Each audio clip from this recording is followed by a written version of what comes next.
ძალიან ცუდია სახელმწიფოს აქვს ექსკლუზიური უფლება ძალის გამოყენების, იმიტომ რომ არის სახელმწიფო და სახელმწიფოში რა არის კანონი, ხო? როცა პარლამენტი იღებს ნორმატიულ აქტს, იმას აქვს კანონის სახე და ის კანონი წყვეტს საზოგადოებრივ წესიერ სახელმწიფოში მის როგორ უნდა მოექცნე. თუ ასეთი ნორმატიული აქტი არ არის კანონი და თუ ქვეყანას არ მართავს კონსტიტუცია, მაშინ იყოს თარხანა კანონი და მართოს თარხანა. წეხან 80,000-ად გაყიდა თავისი იდეური პარტნიორები, რუსები. და ეხლა ეს დედამოწყნული აპირებს ქვეყანაში რომ დაცხოს ნაცებს, აი ნახე რა მოხდება რა და გაართოს საზოგადოება. ნაცების დედას შევეცი, ყველანაირად არავინ არ გაიგოს რომ ნაცებთან მიმართებაში რამე სიბრალული გამაჩნია, ეგენი არიან სარზე ჩამოსახები ტრაკით დავით აღმაშენებელი როგორც უკეთებდა ქვეყნის მოღალატეებს, მაგრამ მე ამაში ცოტა სხვა პრობლემას უყურებ რა, ბიჭო, ფული რო აიღე და რო აპირებ რომ ესეთი უბედურება გააკეთო რა, დაიწყო გარჩევები. შეხედეთ ნახეთ რა არის დაგეგმილი, დაიწყებენ ცემას ნაცები დაიწყებენ ამგენზე პასუხისგაცემას. და მერე დადგება ქოცები და ჩადგება ამათ შორის გამშველებელი ელემენტად და აღარ იქნება ნაცები და ესა ქოცები დაპირისპირებული, იქნება ნაცები და ხალხი დაპირისპირებული და ქოცები გამოვლენ მომრიგებელ მოსამართლედ. და ამათი სპეცნაზი და ამათი რობოკოპები გამოდგებიან, რომ ქვეყანაში არ ატყდეს არეულობა. აი რითი თამაშობენ ესენი დღეს. და რაც შეეხება ამერიკის საელჩოს, რომელიც თავის დროზე აფინანსებდა სოზარ სუბარს, მილიონებს აძლევდა და მილიონერი გახადა, სოზარ სუბარი გახადა მილიონერი. დღეს რო პრორუსულ იდეაში მიდის და რაღაცა, ხო? ყველამ უნდა იცოდეს, სოზარ სუბარის მოადგილე იყო ახალაია, ის მკვლელი მწამებელი, ციხე რომ მოატარეს რაღაცა მეხუთე ხალისხოვანი დანაშაულებისთვის გარეთ არის ტიპი გამოსულიყო, კიდე დღეს პოლიტიკურ განცხადებებს აკეთებს. და საერთოდ ჩვენ რო ქართულებს თავმოყარეობა გქონდეს, ეს ახლა ცოცხალი უნდა იყოს? ცოცხალი უნდა იყოს მისი კრიმინალიდან გამომდინარე?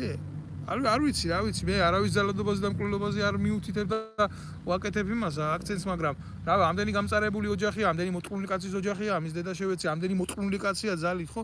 ადექით, ბიძია, მიაკითხეთ, მოთხოვეთ პასუხი ამის დედა შევეცი. გარეთაა გამოსული დადის პრობლემა რა, პოლიტიკურ განცხადებებს აკეთებს და თუ თავმოყარეობა გაგაჩნიათ, ნებისმიერს აი მიმართულება მაკეთკენაა და შეგიძლია მოთხოვოთ. არ უნდა მაგას კოცები და ნაცები. მაგას უნდა თავმოყარეობა და უნდა მისვლა და უნდა პასუხისგაცემა. და მერე თუ ეყოფა ის გული მე ვლაპარაკობ ადამიანურ შეზნებებზე, ხო, რა ვიცი, ახლა კაცს რო აწამებ და იმის გული ყოფნის, შეიძლება ვიღაცის გინებაზე გული არ გაგისკდეს, მაგრამ როდესაც შენ მიუღებელი ხდები საზოგადოებისთვის და ვერ გადიხარ მარკეტში, ვერ გადიხარ მაღაზიაში, ვერ მიდიხარ, ვერ ურთიერთობ შენ საზოგადოებაში, ყველაზე მცირე უნდა დატოვო ქვეყანა და წახვიდე სადაც გინდა, სადაც გაუშვით მილიონი შემნაირი ადამიანი რა. ხო, ასია, მაგრამ როცა არ არის სივრცე შექმნილი და როცა საზოგადოებას არ გააჩნია იმუნიტეტი, ხო, მაშინ გამოჩნდებიან თარხანა მოურევები, ირმა ინაშვილები, მერე ღმერთად შემოგტენიან თავს ხატებზე და დაიწერენ თავებს, მერე წმინდად შემწირველები, ახლა მორგოშია გამოჩნდება ეთყობა ხატზე ის ბოულინგა და დაგვიკიდებენ ამას სამებაში და გაგვხდიან იძულებელს, რომ თაყვანივცეთ ამ იდიოტებს. რეალურადაც ესეთი რაღაცეები ხდება, ჩემო კარგებო, ჩემთვის, ხო, ეს არის მიუღებელი. ახლა რა არიცი? ქოცებს აქტ გათვლა და საკმაოდ სერიოზული გათვლა აქვთ იმისი, რომ აირიდონ ეს პროცესები, საკუთარი თავიდან აირიდონ ეს პროცესები და ყველაფერზე მიმართულება მისცენ იმას, რომ რა ვქნათ, ჩვენ ამ აგრესიას ვერ ვაჩერებთ, იმიტომ რომ იცი რა არის, აი რა ხალხში არის ეს აგრესია. ხალხზე უნდათ რომ გადაიტანონ ყველაფერი. გასაგებია, მოცხეს იმ კაცარავას მოუტყნეს დედისტრაკი, მოსატყნავი ქონდა, იმას დიდი ხანი დედისტრაკი, მაგრამ მე კიდე ერთხელ ვიტყვი რა. სახელმწიფომ არ უნდა მისცეს თავს უფლება მოიქცეს როგორც კრიმინალი. თუ კაცარავას დედის მუტელი აქვს მოსატყნავი, ქუჩაში ასე კი არ უნდა გაუპო ბიჭო თავი. უნდა მოკიდო ხელი და უნდა ჩასვა ციხეში. არსებობს ამის კანონებრივი ძალა, თუ ის იწვევს სახელმწიფო უსაფრთხოების მიმართულებაში ტანდემურ უბედურებას და საზოგადოებას უქმნის საფრთხეს, უნდა მიცე ამას სამართლებრივი შეფასება და არა ესე გახვიდო და თავი გაუხეთკო ქუჩაში რა. მაშინ მოვა ძმაო ხვალ სხვა და იტყვის რომ შენ გააკეთე, მე დღეს მე გავაკეთებ, ხვალ ტრიპონია გააკეთებს და ნუ წავა ეს ყველაფერი. რაღაცნაირად ეს სწორი არ არის რა. მაშინ სახელმწიფო არ არის, მაშინ ტომია. აფრიკის ტომში ხდება ასეთ ხაზ და ძროხას რო ვერ გაიყოფენ ერთს, ან ველადები ქალებს ვერ გაიყოფენ ერთმანეთს, ესხმიან თავზე და მაშინ დაესხით ნაციონალურმა მოძრაობამ ქართულ ოცნებას და ქართული ოცნება ნაციონალურ მოძრაობას და თქვენი ცოლები იმგენმა მოთხნან და თქვენ იმგენის ცოლები მოთხანით, ასე ხდება აფრიკულ ტომებში. მაგადაგშეთ, ისე კი აკეთებთ მაგას. კი აკეთებთ მაგას, მაგ მორალზე კი ხართ დასული. კი გვანახეთ ბესელია ორი. პორნოგრაფია, მაგრამ მაინც ისე ყოველ შემთხვევაში სულ რო დაემგონათ აფრიკულ მორალს, ხო, ეგრე გააკეთეთ. ეხლა ტომობრივ მორალს თუ არა, აფრიკაში სამხრეთ აფრიკა განვითარებული სახელმწიფოა, ბევრი 10,000 წელი ვერ მიხვიდეთ იქამდე რა. მე დისკრიმინაციულად კი არ ვაკეთებ რაღაცა განცხადებას. უბრალოდ გეუბნებით, შედარებით თანაფარდობას ვახდენ რა. და ეხლა მოიყვანთ იმ თარხანას. და შემოაგდებთ კუკლად. ამუშავებთ ამ ობიექტებს, ასე რომ ამოკავენ, იმას რა საბჭოთა მოტოციკლებს რო ამოკოკავენ და ხან იქოკება და ხან ვერ იქოკება და ამოკოკავს ობიექტი, დაჯდებიან ეს ძმარიანი სახის ტიპები და დაიწყებენ იმას, რა ქვია, ბოდვას რაღაცას. ვინ უზის იმ ობიექტივზე წარმოდგენა გააქვთ, ვინ ზის იმ ობიექტივზე? იმ ობიექტივზე ზის ხო პატრიოტებად ასაღებენ თავს და ხო კონსერვატორებად და ხო არა. იმ ობიექტივზე ზის მეტრაკე მონდო მძინარაშვილი, აი ჩვეულებრივ გადაართეთ ბიჭო. ჩაართეთ ხო გაქვთ ეგ ინფორმაცია. კაც მოусმინეთ. დააკვირდით მე ვიღაცის ხმის ტემპრზე კი არ ვლაპარაკობ, რომ პრობლემა არის და რაღაცა. არა. გულახდილად გეტყვით, ჩვეულებრივ მოусმინეთ წუთ ნახევარი რა. ჩვეულებრივ ამ სვედანს. ამ სვედანს მოусმინეთ ამ საბჭოთა კავშირიდან წამოსულ კგბ-ში და ვერ ტრაკზე და ვერ მოვკებულ როჟას მოусმინეთ და მერე გადართეთ და მოусმინეთ ილია ჩაჩიბაიას. მეორე ლამაჯუნა მეტლაკეს. ხო. ორივე არის ჩვეულებრივი ერთმანეთის საყვარელი მეტრაკე პროჭები. და ესენი ზიან ობიექტივის საინფორმაციო თუ რა ქვია, რაღაც ხო დაარქვეს ის სამეთვალყურეო საბჭოში და ეგენი განსაზღვრავენ ობიექტივის პოლიტიკას. ანუ ამათი პოლიტიკა არის მეტრაკეული პოლიტიკა რა. ვის უნდათ რომ დასვამენ ეთერში და ვის არ უნდათ რომ დასვამენ. და ეს ილია ჩაჩიბაია არის იმ მეტრაკე ვლადიმერ ჩაჩიბაიას ნათესავი, ეს დედამოწყნული, რომელიც 2008 წლის ომის დროს სააკაშვილისგან ღებულობდა ერთლარად მიწებს კოჯორ ტაბახმელაში. და ეს ის დედამოწყნული ვლადიმერ ჩაჩიბაია, რომელიც ჯერ პარლამენტში შეიყვანეს წაგებული ქვეყნის, რამდენჯერ წაგებული ოკუპირებული ქვეყნის ომებში დამარცხებული საქართველოს პირობებში, რომ წოდება აღარ დატოვა, ეგეთ გენერალ ლეიტენანტი რო გახდა. იმის იქეთ საქართველოს წოდება აღარ არსებობს, სიმუსია მე მგონი უფროზები. ხო, ასეთი ჩაჩიბაიას ნათესავია და მე პარლამენტში ვითომ რომ პროამერიკულისკენ გაიწია და ირაკლი ღარიბაშვილის მოადგილეთ რომ გადმოიყვანეს, გამოაგდეს პარლამენტიდან. და დღეს კიდე კოცებს რო ასე დილკა გადაწეული აქვს ეს ტრაკი, კოცების ტრაკი და შიგნით იმყოფება. აი იმ ჩაჩიბაიას ნათესავია ეს ბონდო მძინარაშვილის საყვარელი ვიღაცა ილია ჩაჩიბაია, ამის დედა შევეცი მე რა. ზუსტად ვიცი ესენი ვინ არიან, რა არიან, რას წარმოადგენენ. და რა იდეით მუშაობ ამათთვის იდეა აპატიეთ რა იდეა საერთოდ რომ შეურაცხყოფ ამ სახელს. იდეას კი არ შეურაცხყოფ. ზოგადად ამათთვის იდეა არის უიდეობა, ამათთვის მთავარი ამოსავალი წერტილი არის ფული, სიღორე და ძალაუფლებასთან თამაში. აი ეს არის რეალური. შეხედეთ ბიჭო, ვიღაცა ინჯია, რომელიც შევარდნაძის დროიდან პუტჩისტი დედამოწყნული ჯერ ერთი ის კგბ-ს ვირთხაა ეს ოფიციალური ის თარხანმოურავი. თარხანმოურავის დებილი დედამოწყან როგორ შეიძლება ამას რო შეხედაო კაცი, ამა ეს მიიღო წესიერად და ნორმალურად რა. და ადამიანად როგორ შეიძლება ჩათვალო. როგორ შეიძლება ხიდაშელთანაც კი მოახერხეს გარიგება. თავდაცვის მინისტრთან მაშინ, აი, ვითომ რო ყველას ეგონა რომ ამათ გააჩნდათ რაღაცა პოზიცია, თინა ხიდაშელის ნიფხავშიც კი ცხოვრობდნენ. ოღონდ ყველაფერი დალაგებული იყო ამათ პოლიტიკურ ინტერესებში. მე კიდევ ერთხელ ვიმეორებ ამას და კიდევ ერთხელ ვამბობ, რომ ნებისმიერი პასუხისმგებლობა სახელმწიფო არეულობაზე დაეკისრება თარხანამოურავს კი არა, დაეკისრება კოცებს. კოცებს დაეკისრება, იმიტომ რომ ნაციონალურ მოძრაობას ჩამარხული აქვს მიწაში იარაღი, რომელიც მოყპარა ჩვენ ჯარისკაცებს, ოფიცრებს, სერჟანტებს 2008 წლის ომის დროს იარაღი მოიპარა. რუსები ხო დედას უტყნავდნენ ყოველ სიტუაციას და გვიხოცავდნენ. ამათი ვითომ გულავარო სარდლობდა ომში. მაგრამ ესენი რასაკეთებდნენ, იცი, აი ძალიან მარტივ იმას მოგიყვებით რა, ალგორითმს მოგიყვებით სახელებით და გვარებით რა, როგორ მოიპარა ნაციონალურმა მოძრაობამ იარაღი და რაში ჭირდებოდა, ეს აწაიღებდა ამ იარაღს, რაღაცა ხომ უნდა ჩამოწერილი იყო და მიაწერეს მერე რომ რუსებს მიქონდათ ეს იარაღი რა და ომის დროს ამათმა დედამოწყნულმა პროჭებმა დღეს რო იქ სათავეში უზიან ვითომ ხარებებმა, მარებებმა, ამ ტიპებმა, ახალაიებმა რა გააკეთეს, იცი? მოიპარეს ეს იარაღი სენაკის ბაზიდან, განსაკუთრებით სენაკის ბაზიდან. სანამ რუსები შემოვიდნენ სენაკის ბაზაზე, მანამდე ეს შეიარაღება ყველაფერი მოპარული ჰქონდათ აი ამათ და გატანილი ჰქონდათ სენაკის ბაზიდან, მაგალითად ვასახელებ ოფიციალურად 20 ბაზას, საზენიტო სარაკეტო ბაზა იყო.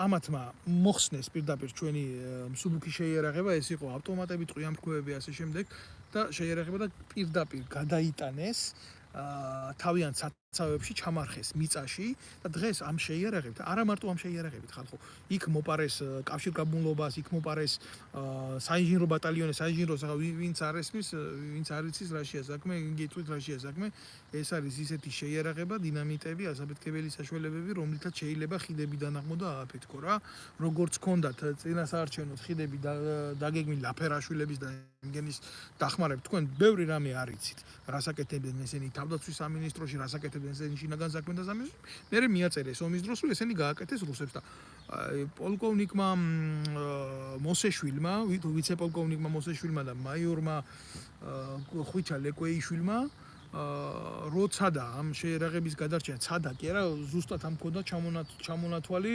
გეტყვით აგერ რაღაცა 10 მილიონის ქონება ქონდა გადარჩენილი ამ ქურდობას რა, ამ დედამოწყნულების ქურდობა გუნავამ დაიჭირა ორივე, მერე სამშობლოს ღალატის მუხლით და იჭერდნენ, მერე შეეშინათ, რომ ზანგასკდებოდა ეს ამბავი, იმიტომ რომ არგუმენტაციას ხო ვერ მოუნახავდნენ, სად გადამარეს, სად გადმომალეს ეს იარაღი და გამოუშვეს ჯარიდან და დისკრიმინირებულები იჯდნენ სახში და დღემდეც ისე არიან, აგდიან ეს ხალხი აღარავის აღარ აინტერესებს, არც მისი გამოცდილება და არაფერი.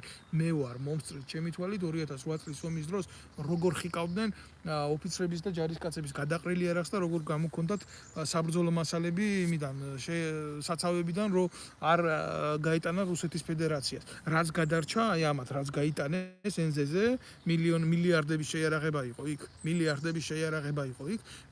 ასე იყო, პიკაპით დარბოდნენ ეს ხალხი და ისე მე ვახიგებდი იარაღს გაშლის, გადაყრილს და სხვადასხვა საიდუმლო ინფორმაცია რამდენი გამოიტანეს კომპიუტერებიდან და გადაარჩინეს და იმის მაგივრად, ბიჭო, იმის მაგივრად, რომელიმეს გახსენებოდა, რომ ეს ადამიანები საყურადღებო ხალხი იყო, დასაჭერად მიუდგნენ ეს დედამოწყნულები. და დღეს მე მაგას ვლაპარაკობ ღიად, იმიტომ ვლაპარაკობ, მასამ ეს ინფორმაცია არ იცის და რომ მიმართე პრეზიდენტი იყო, სადა ზურაბიშვილი, სადა ხარ ზურაბიშვილი, შენი საგინებელი ხარ კი არა, მიწის ქვეშა ხარ, გასათრევი, ვიღაც ფეხბურთელებს რო აძლევ, იმას ღირსების ორდენს და იმას. ეს ადამიანები გვერდზე რო ყავს, იქ პუჩისტები, ბევრი, ხანმო და 1000 პუჩის აძლევ მედალს და იმას. ეს ადამიანები რატო არ გაგახსენდა? რამდენი დამსახურება აქვს? კაცი რო თვითმფრინავს გადაარჩენს, იმ დროს როცა საქართველოს საჰაერო სივრცე იყო და დახურული ვერტმფრენიც კი მოიპარეს ბაზიდან და გადაარჩინეს. რაც იქოქებოდა ყველაფერი, რაც შეძლეს, შენ გახსენებია, როდესმე ან გაიოზ მოსეშვილი, ან ლეკვეიშვილი, ეს ადამიანები მოგიკითხია, ის ბიჭები მოგიკითხია, ვინც მასთან ერთად იყო, ის პირადი შემადგენლობა, ვინც აკეთებდა ამ ღონისძიებას, ამ მილიარდების ქონების და მილიონების ქონების, მაპატიეთ, არ იყო ეს მილიარდების ქონება, მაგრამ მილიონების ქონება ხო გადაარჩინეს და მილიონების შეიარაღება ხო გადაარჩინეს. მოგიკითხია? არა, შენ სხვა რაღაცეებით ხარ დაინტერესებული და შენ კიდე ცალკე პასუხი გექნება მაგ ამბებში, მაგრამ შენ ხარ ზუსტად თანამონაწილე ამ უბედურების, რაც მიმდინარეობს დღეს ქვეყანაში და დაგეგმილია ზუსტად ესეთი რაღაცა, როდესაც დაიწყება ეს არეულობა საქართველოში და ეს აუცილებლად დაიწყება რა, ერთმანეთის თანასწორობა და ხოცები ჩადგებიან იქ შუამავლებად. პროცესი მივა ეგრეთ წოდებულ არჩევნებამდე ჩატარდება არჩევნები. ამ არჩევნებს, რა თქმა უნდა, სრული გაყალბებით, ამ არჩევნებს არ ცნობს არც ერთი დემოკრატიული სახელმწიფო, არც ევროპა, არც ამერიკა. ესენი ელოდებიან უბრალოდ ამ არჩევნების პროცესს. როდესაც ეს პროცესი დასრულდება, ხოცებს აქვთ ეგრეთ წოდებული იმედი იმისი, რომ პოლიცია იქნება მის მხარეს და პოლიცია იქნება მის მხარეს, იმიტომ პოლიციური სახელმწიფოა და აკონტროლებენ პოლიციას რა ამ იდიოტების მეშვეობით. გამოვა ეს ურაბიშვილი და იტყვის, რომ როგორც მე უმაღლესი მთავარსარდალი მოუწოდებ შეიარაღებულ ძალებს მოუწოდებს გამოვიდეს და დადგეს ეგრეთ წოდებული მომიტინგეების გვერდზე, რომელიც ფლომად ეყოლებათ ქუჩაში გამოყრილი, აგერ ზოგი ნარკოტიკით, ზოგი რაღაცა ორი ლუკმით, იმით და ადგება შეიარაღებული ძალები ბიძია, შეიარაღებულ ძალებს მართავს დღეს ეგრეთ წოდებული პროამერიკული მიმართულება, გამოვა ის ჩაჩიბაია, რომელიც ტრაქში უყობს თავს დღემდე სხვადასხვა ქვეყნის სპეცსამსახურებს, გამოეყოფა ქოცებს, უსარდლებს ამას და დაიწყება ეგრეთ წოდებული პუტჩის ინსპირაცია ქვეყანაში რევოლუციური. შეხედეთ რა მოხდება, ვერც ერთი საპოლიციო ძალა ვერ ასდროს ხალხო, ვერ ასოდეს, ვერ გაუწევს კონკურენციას ძალის მიხედვით შეიარაღებულ ძალებს. გულახდილად გეუბნებით ამას რა. 1 ბატალიონი, 2 ბატალიონი სავსებით საკმარისია დამთავრდეს ქოცებში ყველანაირი ძალაუფლების დაკავება ხელში. აი ეს არის გათვლილი, ეს არის მიზანმიმართულად აღებული და ამ ყველაფერს ვერ გააჩერებს დღეს ვერავინ, იმიტომ ქოცებს არა აქვთ კონტროლი შეიარაღებულ ძალებზე. ქოცები აი ეს ჩიქოვანი დღეს ვინც არის? ეს არის ალასანისტური ძალა. ალასანია იყო ამერიკელების გაბოზებული საბჭოთა კავშირის დარწევიდან ამოთხრეული ტიპი, რომელიც მე გათალეს რა ამერიკელებმა. ეს ჯგუფი მისი ბატიაშვილი, რომელიც უშიშროებაში არის, ალასანიასთან წამოსული როჟა არის, ის რო აცხადებს, რომ ჩვენო ქვეყნის მტრები ვიცითო, მაგრამ არ ვიჭერთო. ეს მისი განცხადებაა ოფიციალური, რო იცოდე. ანალოგიური ვინზის ალასანიას კადრების თავდაცვის სამინისტროში, ხო?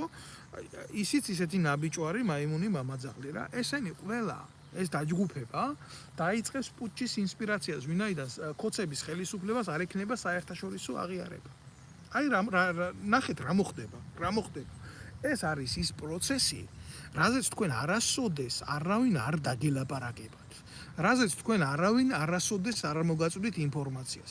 მე ამ ლაპარაკით ქოცებს კი არ ვიცავ და მის ხელისუფლებას კი არ ვიცანა, ან როცა ძალადობაზე მაქვს ლაპარაკი, ნაცების ძალადობა, თქვა ჩაპიზდო ან გაპიზდო არ მიხარი, არა, მე სხვა რაღაცაზე მაქვს ლაპარაკი რა. ასეთი თამაშები, ასეთი არასახელმწიფოებრივი თამაშები დაანგრევს ჩვენ სახელმწიფოებრიობას და საშუალებას მისცემს ჩვენ სამეზობლო ქვეყნებს, დაწყებულს თურქეთს და დამთავრებულს რუსეთით. და არაში იმით არ ვამბობ, რუსეთიდან დაწყებული თურქეთით დამთავრებულს, რუსეთი უკვე ჩვენ ქვეყანაში იმყოფება. ორი ზონა ოკუპირებულია, ერთი ნაბიჯი უნდა იმისთვის, რომ გატეხოს საქართველოს იმ მიმართულებით, რაც ქვია, თქვათ, აღმოსავლეთ და დასავლეთ საქართველოს შეიარაღებული ძალები, აი მე 10 წელიწადი დაახლოებით ვიყავი რა ამ სივრცეში. როგორი რთული სათქმელია ჩემგან და როგორი საწყენია, მაგრამ ეს იქნება იმდენად უფუნქციო ზოლი, რომელსაც ჩვენი მეზობელი ქვეყნების შეიარაღებული ძალები გადაირბენენ ერთმანეთთან დაპირისპირების შემთხვევაში. ისინი არავინ არ იქნება. აი ამის თქვა მინდა მე და ახლა რა ვიცი, ან ხართ თქვენ გაქვთ თქვენი შეხედულებები ამ პოლიტიკაზე, ამ მიმდინარე სივრცეებზე და ან შეხედეთ ან სწორად ამ რეალობას და არ აყვეთ ამ ყველაფერს, არ აყვეთ შემოკარგებო ყველაფერს, ან და მაშინ უყურეთ ამას, გქონდეთ ესეთი არასწორი მიმართულებები და დატკბით იმაზე, რომ ქოცების გასართობის შოუები რას გთავაზობთ, ბაბი კირკიტაძის ტრაგიკი რჩევნია თუ თათა არ ვიცი იმ გოგოს რა ქვია, არ მინდა მივაღენო შეურაცხყოფა, იმიტომ რომ ის შედარებით წყნარი ადამიანია, მარტო თავის ხელს ყიდის ტელევიზიით და ის ბაბი კირკიტაძე იმენა ჩამოყალიბებული უშიშროების მინეტია და მაგაზე ახლა მე 100 წელი არ გავჩერდები რა, მასე ვილაპარაკებ როგორც საჭიროა. ხო, აი უყურეთ ამ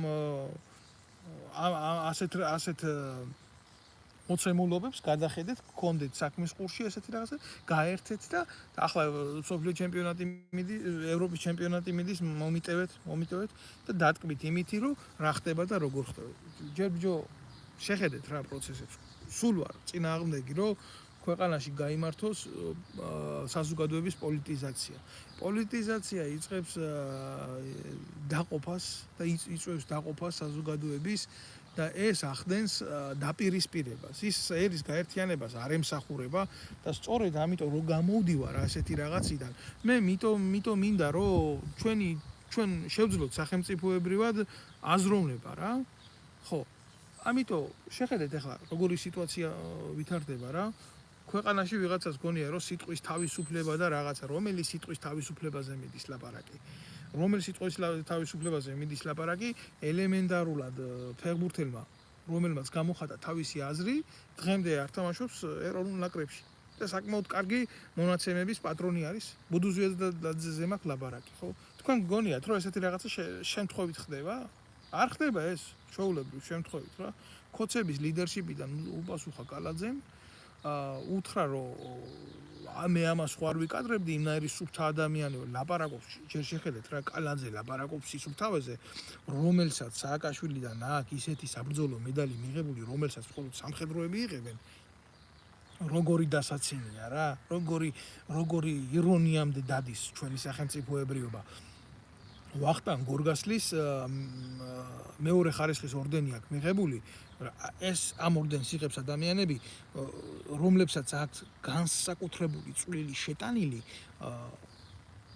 საქართველოს სამხედრო აღმშენებლობაში კაცი ჯარში არა ნავყოფი ომში კი არა კალაძე და ვისგან აქვს მიღებული იცი სააკაშვილისგან დღეს რო იმას აგინებს და ესეთი კაცი ლაპარაკობს სისუფთავეზე და ლაპარაკობს იმაზე რომ ეს ხო ახლა მეგობარი არაა ბუდუზიაძის მაგრამ ამას როგორ იკადრებდა რა ჩვენ უყურებთ მე ის კი არ მაინტერესებს ბუდუზიაძემ რა თქვა და როგორ თქვა და რანაირად თქვა რა მე ვეხები იმას რომ ქვეყანაში არ დარჩა სივრცე სადაც ადამიან შეიძლება პასუხი არ აგოს მისი აზრის გამოხატვის თავისუფლებასთან მიმართებაში ის ბიჭი არის დასჯილი ძალიან ბევრ შეკითხვას იწვევს ის რომ აი ესეთი ძალა საქართველოს დღეს აგლია გულახდილად გეუბნებით მე ეს არ არის მარტო სპორტის საკითხი კი მე არა ვარ გულახდილად გეტყვით სპორტის ანალიტიკოსი და არც თავს დავდება არც ჩემი აზრებით მე მოგაბეზრებთ ამ მიმართულებაში თავს მაგრამ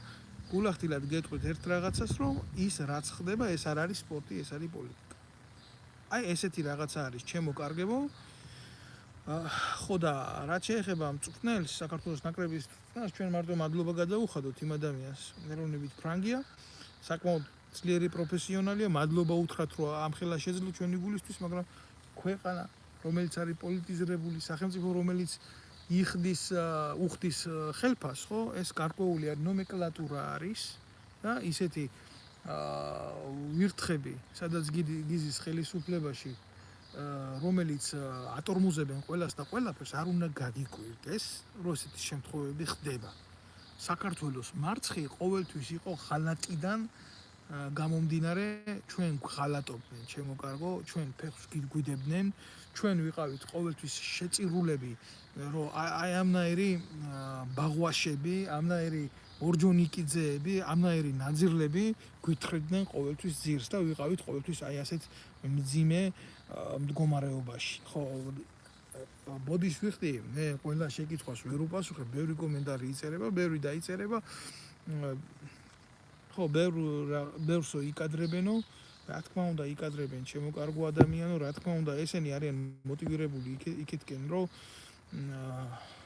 ხო ეს გააკეთონ აი ფეხბურთზე ვიტყვი ამას კი ფეხბურთზე ვიტყვი ამას სამწუხაროდ არ ყოფილვარ საქართველოს ნაკრების თამაშზე იმიტომ რომ დრო არ მქონდა ვერ მოვახერხე იქ ჩასვლა მაგრამ შევეცდები რომ დასმული იყო შეკითხვა წავიდე და გვერდში დაუდგე და უბალისჩიკო თუმცა კიდე ერთხელ ვიტყვი რა რომ მხოლოდ და მხოლოდ ეს არ კმარა რა საქართველოს გაჯანსაღება უნდა დაიწყოს იქედან რომ ჩვენ საქართველოს მოქალაქეებმა უნდა შევძლოთ იმის მოთხოვნა და იმის გაგება სად არის ჩვენი ძალაუფლების ხაზი სად გადის და ვაიძულოთ ეს ნაძირალა ხელისუფლება რომ მიიღოს საქართველოსთვის საჭირო გადაწყვეტილებები და არჩენი ახლა დამოკიდებულია იმ სივრცეებზე საითაც წაგვიყვას ჩვენი მოთმინება თუ მიგვიყვანს იქამდე რაზეც ვილაპარაკე მაგას მაინდა-მაინც კარგი შედეგი არ მოყვება ამიტომ ვიფიქროთ ვიაზროვნოთ არის კვირა დღე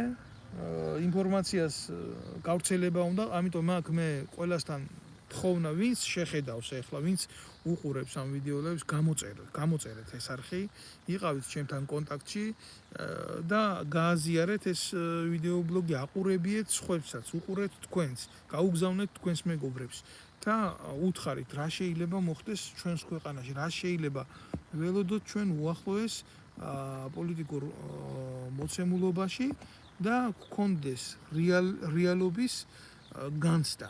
ნუ დავალთ ქართული ოცნების და ნაციონალური მოძრაობის იდეაზე. ამის თხოვნა მინდა, ამაზე მინდა სულ ლაპარაკი და მე ამიტომ არ დავიღლებ. ეხლა რა არის, იცით, არის რამოდენიმე პროპაგანდონი, რომელიც მელაპარაკება, რომ შენ მეტი დრო არა გაქვს, ყოველთვის ტელეფონით დადიხარ. ბიჭო, შეკაიდე ძმამიშვილო რა, მე რა დრო მაქვს და რა დრო არა მაქვს. ამას რო ითვლი, ის დათვალე შენ ქვეყანაში პენსია რამდენია, რამდენი ბავშვი შიმშილობს, რამდენი უპატრონო მოხუცია, რამდენია სავალდებულო სამყოფი თანხა რო ოჯახს ეყოს. ხელისუფლებას დაუთვალე ნაბიჯი. თორე თუ შენ ჩემთან პრეტენზია გაქვს სამოქალაქო წესით, ხო? მაშინ დამიდევი ხელი. რა მოგპარე? რა მოუპარე საქართველოს ხელისუფლებას, ამ პირადად შენ რა მოგპარე და რა ვქენი ისეთი, რომ რა შევიძინე ისეთი, რომ ჩემი უმუშევრობით საქართველოში, არა სხვაგან, ხო? მე ამას ვერ შევიძენდი და ანგარებით ამაქვს ის მიღებული. თუ შენ ამას მე ვერ მელაპარაკები, რა კითხვებს მისმე?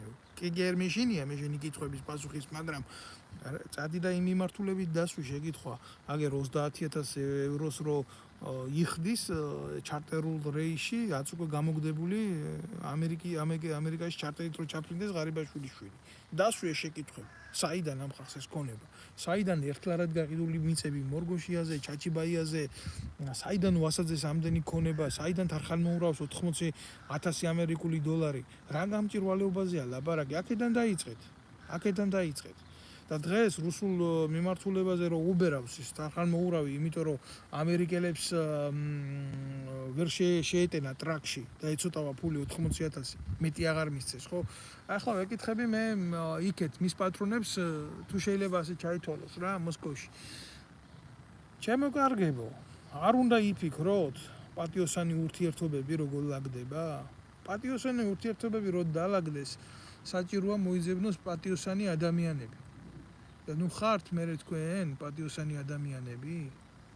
აი ამის თქმა მინდა მე. როგორი პატიოსნებიც ხართ თქვენ, ისეთ პატიოსან ადამიანებს ეძებთ თქვენ საქართველოში. და ელემენტარულს ვიტყვი რა, მართლა გულახდილად გეტყვით ამას, რომ მე ვარ მომხრე იმისი, რომ საქართველოში რუსულ-ქართული ურთიერთობები იმ დონეზე დალაგდეს, რომ ჩვენ შევძლოთ ყველანაირი ცეცხლის გარეშე ჩვენი ურთიერთობების გარკვევა, მაგრამ როდესაც თარხანმოურავს ეძებ პოლიტიკაში, როდესაც ირმა-ინაშვილს ეძებ პოლიტიკაში, როდესაც ათას ნაძირალას ეძებ პოლიტიკაში, როდესაც ეჭიდები რაღაცა მანკიერობებს, ხო? რომელიც შენს ყიდის, იდეასაც ყიდის და სიმშვიდის ანატომიასაც ყიდის, ხო? ვერ მიიღებს შენ ჯანსაღგარემოს თუნდაც აი იმ ჩანაფიქრის მიხედვით რაც გადაჩნია რა, როდესაც ესეც ხალხთან ურთიერთო. ამიტომ მე არა მაქვს იმედი, რომ რუსულ მიმართულებასთან მიმართებაში რამე დალაგდება, იმიტომ რომ ამ ხალხს პატრონობს თარხანმოურავი და ირმა-ინაშვილი და აქეთ ამერიკულ სამყაროსთან და ევროპულ სამყაროსთან მიმართებაში სანამდე იქნებიან ნინო ლომჯარიები, გულახდილად გეტყვით ამას, სანამდე იქნებიან თინა ხიდაშელები, სანამდე იქნებიან კოლექტიური ნაციონალური მოძრაობა, ეს ანგაჟისტები უფრო ვარესები, ვიდრე არიან შეიძლება იყვნენ იქეთ ამ ხარის, ხო? აქეთ მიმართულება გვექნება არა გამჭირვალე და საზიზღარი, იმიტომ რომ ეს ხალხი გუშინ და გუშინწინ ქართული ოცნების სათავეებში იჯდნენ, ხო? იჯდნენ ზუსტად და ისინი წარმოშვებდნენ იმ ძალადობას, წარმოშვებდნენ იმ არაგამჭირვალეობას, არადემოკრატიულობას, რასთანაც ჩვენ გლობალური შეტაკება და შეხება გქონდა ქართულ ხალხს და ქართულ ერს. ამიტომ თვალთმაქცობა, გაუმჭირვალობა, ორგულობა და არაპატრიოტიზმი იწვევს საბოლოო ჯამში აი ესეთი უბედურების მიღებას. თუ შეიძლება აგერ უპასუხებ რა. По-русски говорится, дорогой Артур, вот я сейчас говорю по-русски, но у меня желания нету, потому что этот лайв и эта передача проходит в качестве грузинского языка. И я не хочу, чтобы все это объяснил на другом языке. Если вы хотите, чтобы понять суть этой передачи, вы должны это все переводить. А то я по-немецки тоже говорю, по-французски тоже говорю. Но у меня желания нету, чтобы вести в эфир на этих языках. Пожалуйста, найдите способы, чтобы понять о том, о чем я говорю, если вам это интересно. ხო, ამიტომ ჩემო კარგებო, ვინც მე ანალიტიკას უყურებ, გამიგე? ანალიტიკას უყურებ, ჩემ ბლოგებს თარგმნიან სოფლიოს რამოდენიმე ენაზე, მათ შორის რუსულადაც, მათ შორის ინგლისურადაც, უყურებენ ამერიკიდანაც, უყურებენ ინგლისიდანაც, უყურებენ რუსეთიდანაც რა. ხო და მინდა გითხრათ, საბოლოო ჯამში რა, მე ვარ მშვიდობის მომხრე. საქართველოს გეოპოლიტიკური მდგომარეობა მოიცავს ისეთ ზონას, ჩვენი ზღვა ძირითადად, რომელიც ინტერესის სფერო არის. ხო, თავისთავად უნდათ თუ არ უნდათ, ჩვენ ერთთან აქვთ გარკვეული კონტაქტები მსოფლიოს გეოპოლიტიკურ გიგანტებს. ჩვენ არ უნდა გავხდეთ დაპირისპირების ზონა. ჩვენი ტერიტორია არ უნდა გახდეს სივრცე, რომელიც შეიძლება ამ დიდი ქვეყნის ჯარებმა ესე გაიარონ. და ამისთვის სწორი პოლიტიკის წარმოება საჭირო. ამისთვის არის სწორი ნეიტრალური და სახელმწიფოებრივი პოლიტიკის წარმოება, რომელიც ჩვენ მიგვიყვანს იმ დონეზე, რომ მოგცემს შესაძლებლობას, ჩვენ საზოგადოებას შესაძლებლობას ჩვენ ტერიტორიაზე გავატაროთ ჩვენი ინტერესი. და არა როგორც დღეს ახლა კოცებს დაჭირდათ და ლაპარაკობენ იმიტომ, რომ ჭირდებათ მაგაზე ლაპარაკი, რომ ილაპარაკო ეროვნულები არიან და სახელმწიფოებრივი პოლიტიკა საჭირო. როგორ შეიძლება სახელმწიფო პოლიტიკაზე იყოს მათი მხრიდან საუბარი საჭირო, როდესაც თვითონ მთელი ამ ხნის მანძილზე არა სახელმწიფოებრივად დადიან. ესენი არიან ჩვეულებრივი ტირანები არიან. ჩვეულებრივი ადამიანები არიან, რომლებსაც არ გააჩნიათ იდენტობა. ხელისუფლებაში პრემიერ-მინისტრად ყავს კაცი, რომელიც აცხადებს, რომ მას არ აქვს არ იცის რა არის ეროვნული ცნობიერება და საშიშად მიაჩნია. ფეხბურთელებს როცა ეხება საქმე, ყველაზე ძლიერი ფეხბურთელია, სამხედროებს როცა ეხება საქმე, არ შეიძლება ყველგან ყველაფერში კი იყო. არა და ეს ყველაფერი არიან ჩვეულებრივი პუტჩისტები, არიან საზიზღრები, არიან ქვეყნის გადამტრიალებლები და არიან მარაზმატები. აი ამაზე მაქვს ლაპარაკი. რავი, მე ყოველთვის მოხარული ვიქნები თუ ჩემ ვიდეო ლაივებს გაავრცელებთ, მიაწოდებთ საზოგადოების ფართო მასებს და ექნებათ სრული ინფორმაცია. მე ამის საშუალება ამ ეტაპზე გულახდილად გითხრათ, რომ დავაფინანსო ჩემი ვიდეო ლაივები და გავაკეთო იმას, რასაც აკეთებს სახელმწიფო უშიშროება. ეს არის გამოვლენილი იმითი, რომ აი 1000 ტიპები ყავს რა. პროპაგანდის მიხედვით, რასაც უნდა ჩაძახებენ და მე მისცემენ თანხას და რეკლამაციას აკეთებენ. მე ასე ვერ მოვიქცევი, ვერ გავაკეთებ. ჩემი მიზანი არის ის, რომ ჩემი ორგანული გავრცელების ფარგლებში მივაწოდო საზოგადოებას სწორი ინფორმაცია. ახლა აგერ გერმანელები მწერენ რა. რა გიყოთ, ჩემო კარგო, რა გიყოთ, აგერ დაუკავშირდით კობახიძეს და თქვენთან განათლება ბჭყალებში მიღებული და ელაპარაკეთ და ხელისუფლებაში მაგი ყავთ, რატო გადარდებთ იმას ასე, რომ მე რასაც ვლაპარაკობ და რავი, ბევრს ადარდებს, იმიტომ რომ რეალურად რასაც ვლაპარაკობ, ეს გამოხატავს საზოგადოების აზრს და ყველა ქვეყანას თავისი ინტერესი, რა თქმა უნდა, აკვირდებიან ამ ყველაფერს.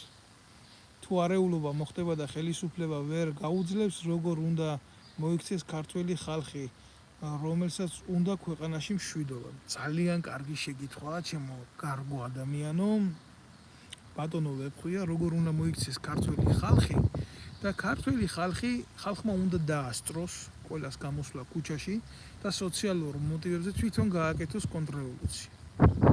აი თუ ეს არ მოხდება, არც ერთი პოლიტიკოსი, არც ერთი ეგრეთ წოდებული მათთან აფილირებული პოეტი, მწერალი, მკითხველი, ტრაკის მლოკველი, ესენი რო ყავთ სექსზე რო ლაპარაკობენ და ორგაზმებზე რო ლაპარაკობენ, ესეთი ტიპები არ უნდა მიუშვათ ტრიბუნასთან. თქვენ უნდა მართოთ პროცესები.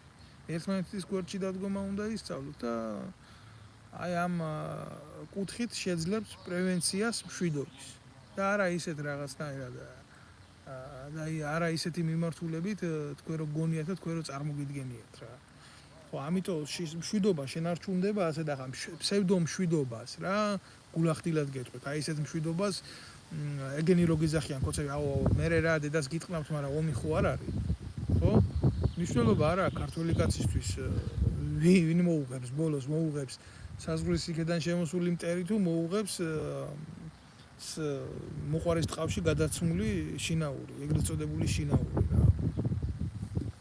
ქართველმა ერმა რო შეძლოს მობილიზირება ქუჩაში გამოსვლა და დაწყება სოციალური რევოლუციის, ხო? გულახდილად გეტყვით, მაგას ვერ ჩინაგან საქმეთა სამინისტრო ვერ გააჩერებს, ვერ პოლიცია ვერ გააჩერებს და ვერ გააჩერებს.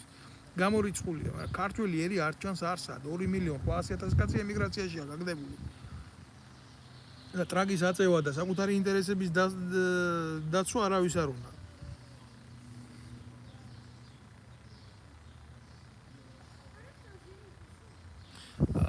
ნახეთ, ბევრ რამეში გეთანხმებით, მაგრამ გაოცებული ვარ რუსეთს როგორ ახსენებთ, რუსეთს 80% არ უნდა და უნდა ევროპას პუტინის სახელი არ არის საქართველოში სახსენები.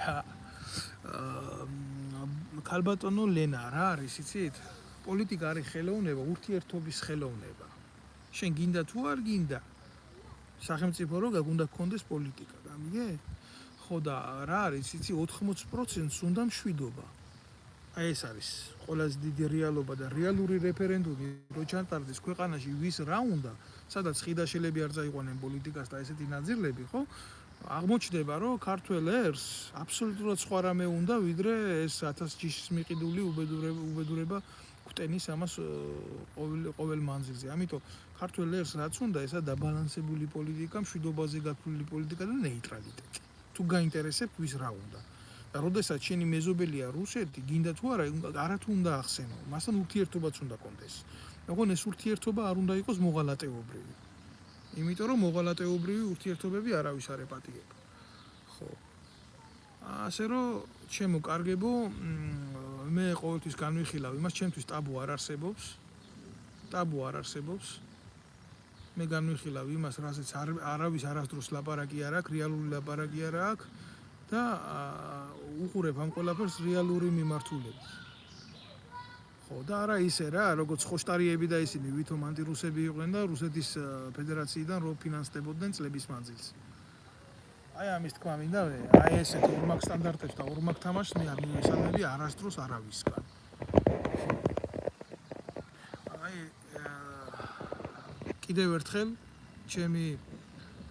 ჩემი live ეთერის ბოლოს მე მინდა გთხოვოთ ყველას გამოიწეროთ ჩემი არხი, შემომიერთდეთ და შევძლოთ კონტაქტი ერთმანეთთან.